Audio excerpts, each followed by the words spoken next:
Assalamualaikum warahmatullahi wabarakatuh.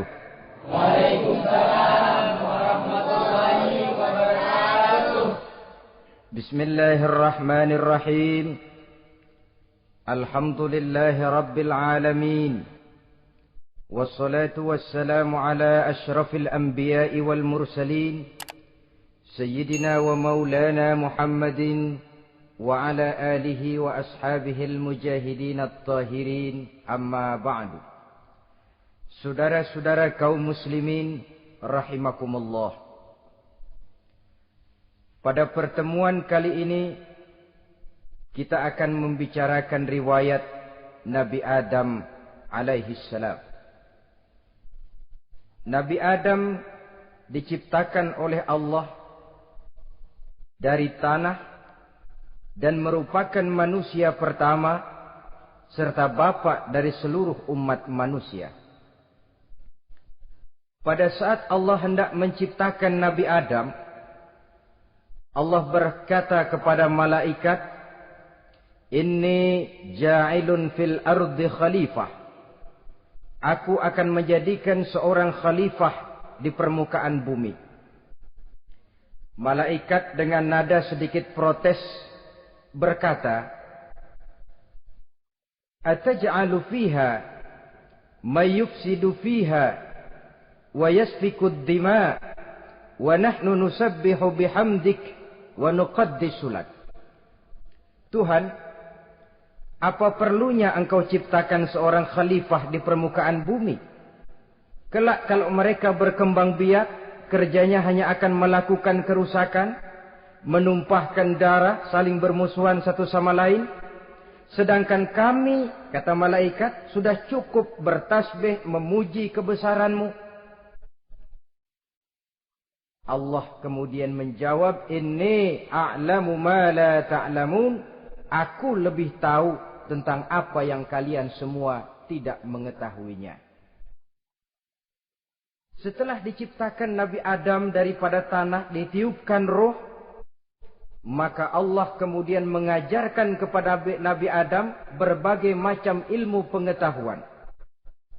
Wa 'allama Adam al-asma'a kullaha. Kemudian Allah mengajarkan Nabi Adam nama-nama segala sesuatu. Nama merupakan simbol daripada ilmu pengetahuan. Nabi Adam akan dijadikan khalifah di permukaan bumi. Maka dibekali oleh Allah Subhanahu wa taala al-asma'a kullaha, nama-nama segala sesuatu. Yang dimaksud di sini ialah al-ulumal katsirah, ilmu pengetahuan yang banyak. Malaikat pada mulanya protes. Kami kan sudah cukup bertasbih Tuhan. Kami kan sudah cukup memujimu. Untuk apa lagi membuat manusia sebagai khalifah di permukaan bumi? Seolah-olah malaikat tidak setuju. Allah yang maha tahu rahasia segala sesuatu memberikan vonis, aku lebih tahu tentang apa yang kalian semua tidak tahu. Oleh karena Nabi Adam dipersiapkan untuk menjadi seorang khalifah di permukaan bumi, maka dibekali oleh Allah dengan ilmu pengetahuan. Begitu Nabi Adam dan begitu kita. Karena bukan cuma Nabi Adam, kita pun oleh Allah dijadikan sebagai khalifah-khalifah di permukaan bumi ini. Yang nilai kekhalifahan kita bergantung kepada kondisi kita masing-masing. Ada orang yang menjadi khalifah level internasional, menjadi pemimpin dunia Islam. Ada orang menjadi khalifah level nasional saja, ada khalifah tingkat kota saja, ada khalifah tingkat kecamatan, ada khalifah tingkat RW, RT, sekurang-kurangnya khalifah untuk tingkat rumah tangga masing-masing. Nah, tanpa membekali diri dengan ilmu pengetahuan, jangan berharap kita akan bisa melaksanakan tugas sebagai khalifah di permukaan bumi ini. Apapun saja, Nabi mengajarkan man aradad dunya fa'alaihi bil ilmi wa man aradal akhirata fa'alaihi bil ilmi wa man aradahuma fa'alaihi bil ilmi. Siapa yang menginginkan dunia harus dengan ilmu. Yang menginginkan akhirat juga harus dengan ilmu. Yang menginginkan dunia akhirat juga harus dengan ilmunya. Tanpa dasar ilmu, maka manusia tidak akan bisa menjalankan tugas kekhalifahan. Setelah diajarkan Adam nama segala sesuatu, dikonfrontir, dihadapkan dengan malaikat. Malaikat, kalau tadi kamu bilang buat apa perlunya menciptakan khalifah? Nih bentuknya. Adam. Sekarang malaikat, coba kamu sebutkan nama segala sesuatu ini yang ada di sini ini. Malaikat berkata, Subhanaka la ilma lana illa ma 'allamtana. Ya Allah, kami tidak punya ilmu, kami tidak tahu semua itu kecuali apa yang telah Engkau ajarkan kepada kami.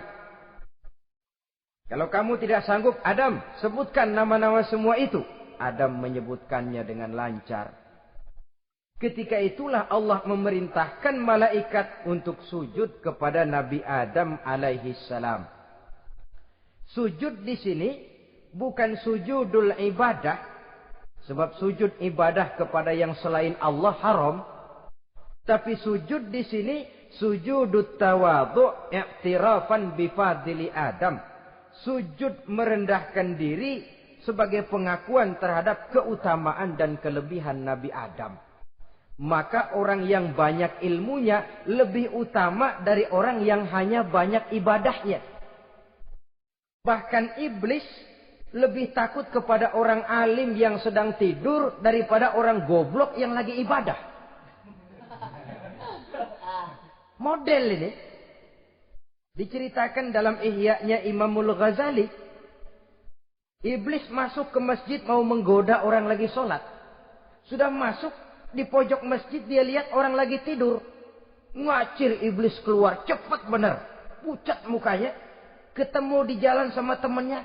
Kenapa lari, Mas?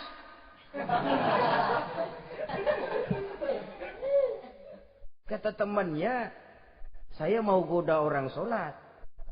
Lalu tiba-tiba di pojok masjid saya lihat ada orang lagi tidur. Saya takut betul sama itu orang. Lari saya keluar. Loh, sama yang sembahyang sampean nggak takut, kok sama yang tidur takut bagaimana? Yang tidur itu orang alim. Yang lagi sembahyang itu orang goblok. Oh, godain orang goblok, saya colek juga dia lupa sembahyang.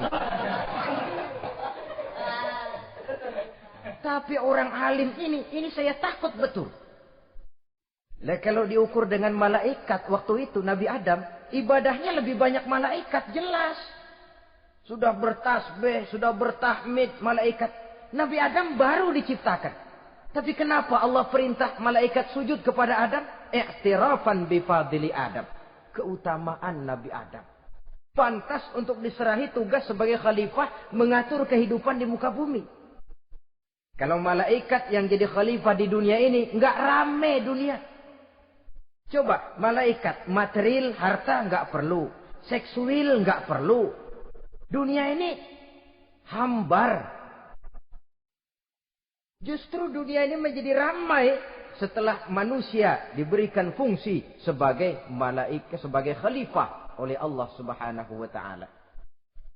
Saudara-saudara kaum muslimin rahimakumullah, setelah nyata kelebihan Nabi Adam, maka Allah perintahkan Nabi Adam tinggal di surga dengan segala kenikmatan yang ada di dalamnya.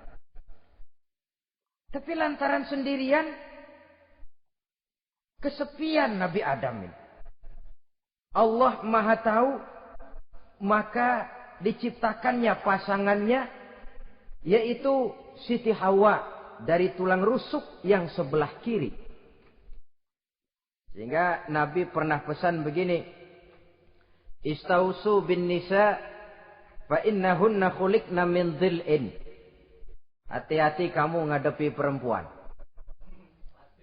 Yang tolong dengar nih yang laki-laki, yang perempuan belaga budak aja dulu lah. Hati-hati kamu ngadepi perempuan. Fa innahunna khuliqna min dhil'in, karena perempuan diciptakan dari tulang rusuk sebelah kiri. Apa watak tulang rusuk? Tulang rusuk itu kan bengkok. Perempuan tuh begitu. Didiemin aja, bengkok terus. Dikerasin, patah.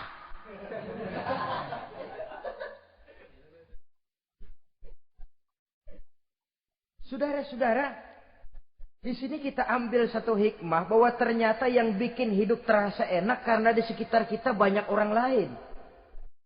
Bodoh manusia kalau dia merasa bisa hidup sendirian. Tinggal di tengah kampung tapi gayanya gaya orang tidak mau kenal dan tidak mau tahu sama tetangga. Jangankan di dunia, di sorga saja Nabi Adam karena sendiri kesepian. Apa saudara mau tinggal di Jakarta? Apa saja di Jakarta sudahlah milik saudara. Hotel Indonesia dikasih saudara, Hotel Borobudur punya saudara, Monas buntel bawa pulang.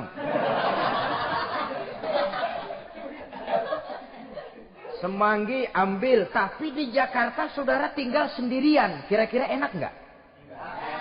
Ternyata yang bikin hidup terasa nikmat karena di sekitar kita banyak orang lain. Begitulah Allah ciptakan Siti Hawa. Setelah diciptakan Siti Hawa, natur manusiawi. Nabi Adam mau main pegang aja. Kata Allah, hai Adam, jangan kau sentuh sebelum kau bayar maharnya. Maharnya apa ya Allah? Maharnya antusalliya ala Muhammadin sallallahu alaihi wasallam. Maharnya kau bersolawat kepada Nabi Muhammad. Manusianya belum lagi diciptakan tapi namanya sudah ada. Nurnya sudah ada. Bahkan dijadikan mas kawin antara Adam dengan Hawa. Karena itu dalam Islam sebenarnya urusan kawin itu bukan yang sulit. Maka jangan dipersulit. Tapi juga jangan digampang-gampangin.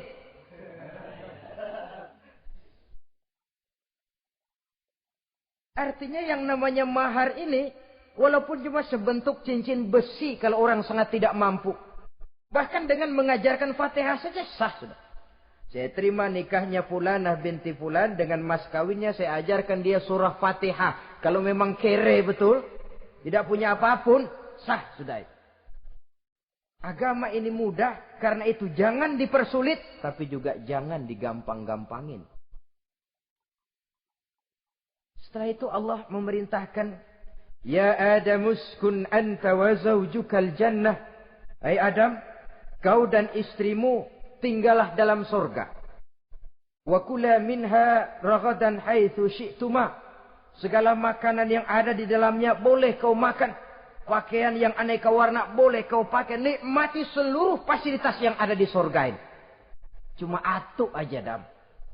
Yang lain boleh dah. Mau ngapa pakai atu aja jangan. La taqraba hadhihi syajarah. Jangan kamu dekati pohon khuldi itu. Dekat saja jangan. Apalagi sampai metik. Jangan Adam. Saudara, ma'asyiral muslimin, itulah watak manusia. Kalau ada 10 persoalan, yang 9 boleh, yang 1 tidak boleh, yang tidak boleh yang bikin dia penasaran. Gua pengen tahu ngapa kagak boleh sih. Timbul penasaran. Apalagi iblis selalu berusaha. Sebab pada waktu malaikat disuruh sujud, semuanya sujud kepada Adam. Iblis tidak mau sujud. Tuhan tegur. Iblis, kenapa kamu tidak mau sujud? Mana mungkin Tuhan. Saya kan dibikin dari api, kata iblis. Adam dari tanah. Unsur api lebih mulia dari unsur tanah. Masa saya harus tunduk kepada Nabi Adam? Gengsi dong. Adam kan anak kemarin sore, baru dibikin. Masa saya harus tunduk kepada orang yang macam itu? Ini kan perintah aku iblis. Kalau kau tidak mau tunduk, keluar dari sorga ini. Terusir iblis dari sorga karena kesombongannya tidak mau sujud kepada Adam. Nah, logika, kalau udah di sorga aja sombong diusir, apalagi yang masih tinggal di pinggir kali sombong.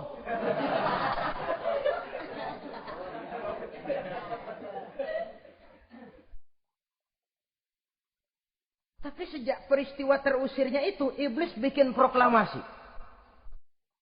Apa proklamasi iblis? Rabbi fanzirni ila yaumi yub'asun. Ya Allah, gara-gara Adam saya diusir dari surga. Saya minta kepadamu ya Allah, beri saya kesempatan sampai hari manusia dibangkitkan. Kata Tuhan, innaka minal munzarin. Oke, silakan. Mau apa iblis? Rabbi bima aghwaytani la uzayyinanna lahum fil ardi wa la ughwiyannahum ajma'in. Ya Tuhan, disebabkan engkau telah menyesatkan aku, akan aku hiasi mereka manusia dengan kejahatan yang ada di muka bumi ini, dan aku akan sesatkan mereka semua. Ini proklamasi iblis. Gara-gara Adam saya terusir dari surga, maka sejak saat ini Adam dan seluruh keturunannya musuh bebuyutan saya. Akan saya lakukan segala macam cara untuk menggelincirkan manusia agar mereka menjadi orang yang engkau murkai ya Allah. Kemudian Allah memberikan jawaban.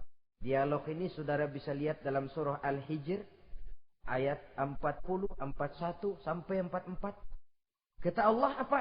Inna ibadi laisa laka alaihim sultanun illa man ittaba'aka minal ghawin. Silahkan iblis. Yang lain barangkali bisa kau goda. Kecuali hamba-hambaku yang benar-benar hambaku, engkau tidak akan punya daya mempertipu mereka. Engkau tidak akan punya kemampuan menggelincirkan mereka. Kecuali kalau memang mereka sudah mau ikut pengaruhmu. Sepanjang mereka benar-benar menjadi hambaku, kata Allah. Hamba Allah yang sebenarnya, mereka di luar kekuasaanmu, iblis. Tapi kalau mereka sudah turun menjadi hamba harta, hamba dunia, hamba pangkat, budak jabatan, mereka itu yang bisa kau gelincirkan. Selama mereka masih tetap sebagai hambaku, kata Allah, mereka di luar jangkauan kekuatan dan kekuasaanmu, iblis.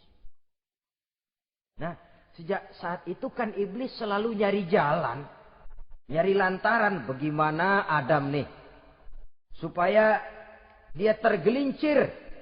Gara-gara dia saya diusir dari surga. Nguping terus iblis. Sampai akhirnya dia dapat berita tentang dilarangnya Nabi Adam mendekati pohon khuldi itu. Satu hari dengan muka sedih. Iblis itu the best actor. Aktor ulung dia. Dengan roman muka sedih. Dia datang kepada Nabi Adam dan Siti Hawa. Kata Nabi Adam, iblis, ente kok tampangnya demek amat sih?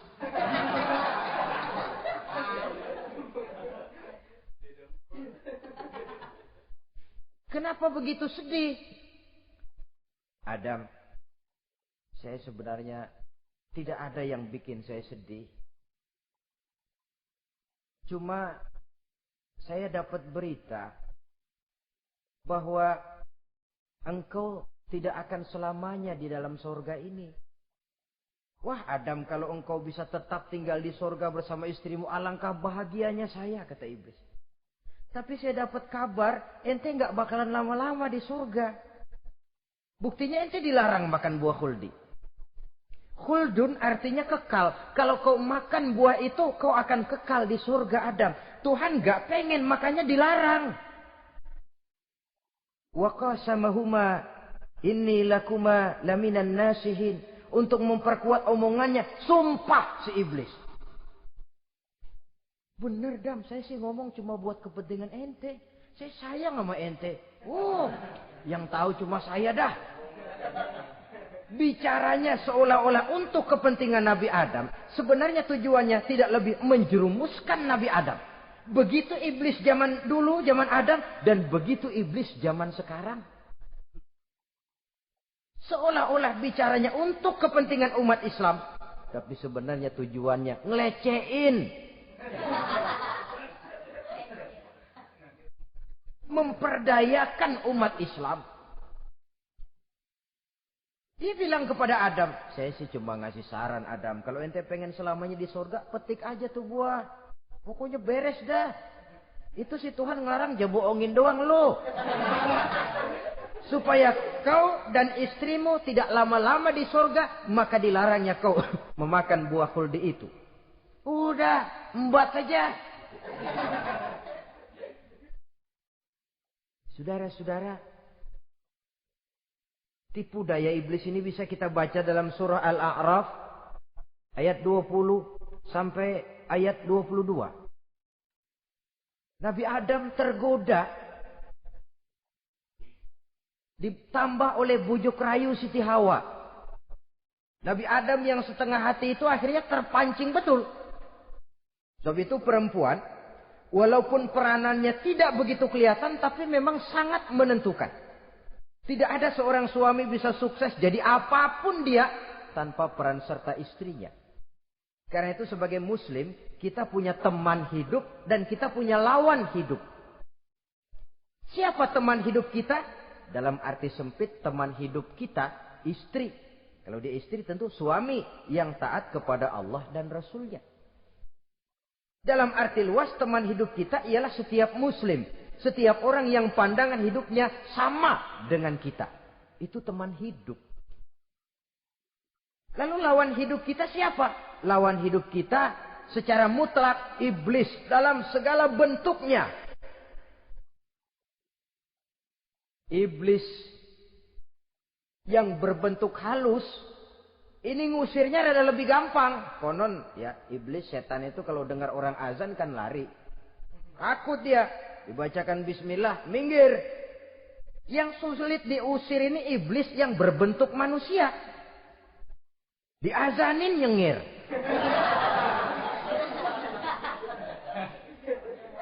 Gawat ini. Saudara-saudara, ini musuh dalam artian mutlak. Sedangkan musuh dalam artian ideologis, setiap orang yang pandangan hidupnya tidak sama dengan kita. Bahasa langsungnya, setiap orang di luar Islam. Secara ideologis. Ya. Adapun secara manusiawi, kita tetap toleransi, saling menghormati, setuju dalam perbedaan pendapat. Kembali kepada prinsip, lakum dinukum. Kewajiban saling menghormati sesama manusia. Tapi secara ideologis tidak ada kompromi. Begitulah Nabi Adam tergoda. Dan begitulah iblis selalu menggoda keturunan-keturunan Nabi Adam. Sampai kepada kita sekarang ini. Tiap kali kita hendak melakukan berbagai kebaikan, iblis ini mulai bisik kasar, kusuk, kesek.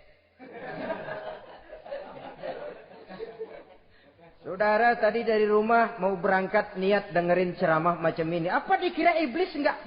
Wah, gatal iblis.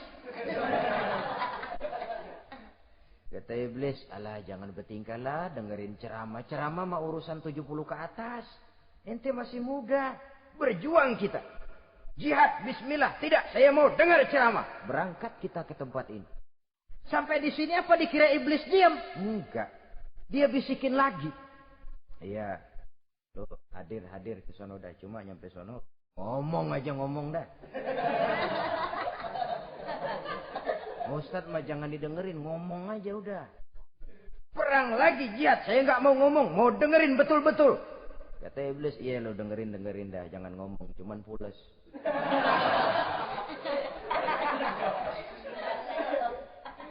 Segala macam cara dilakukan oleh iblis untuk menggelincirkan manusia. Ketika Nabi Adam mengambil buah khuldi itu, datanglah murka Allah. Adam, seolah-olah kalau bahasa kita, kelewatan kamu Adam.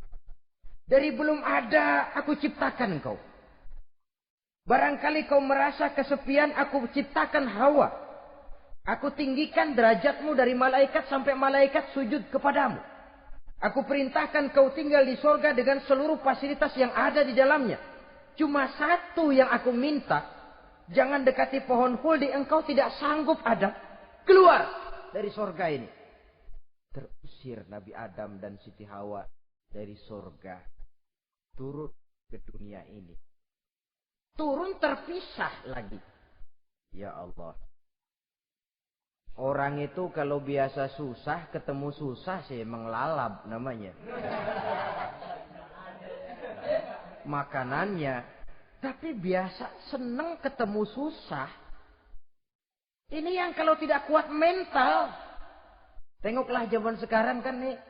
Kalau tuan-tuan rajin baca pos kota. Kayaknya nyawa murah bener. Pasal duit 100, nyawa hilang. Pasal diputusin pacar, begon ditenggak. Gantung diri pakai tali plastik. Murah betul kelihatannya jiwa itu. Sehingga pantas kalau Nabi pernah katakan irhamu salasatan minan nas, sayangilah 3 macam manusia. Pertama, azizan zalla, orang mulia yang jatuh hina. Pejabat tinggi kalau pensiun kesian bener. Ya Allah. Udah nggak ada yang ngasih hormat, tanda tangan nggak laku. Azizan zalla. Orang mulia yang jatuh hina. Yang kedua, ghaniyan qad iftaqara. Orang kaya jatuh miskin. Dari hidup serba ada jatuh melarat. Yang ketiga, faqihan yal'abu bihil juhal. Ahli fikih ngerti hukum tapi dipermainkan oleh orang-orang bodoh yang kebetulan punya kekuasaan. Lalu keluar fatwa sesuai dengan pesan sponsor. Yang halal bisa jadi haram, yang haram dibikin remeng-remeng.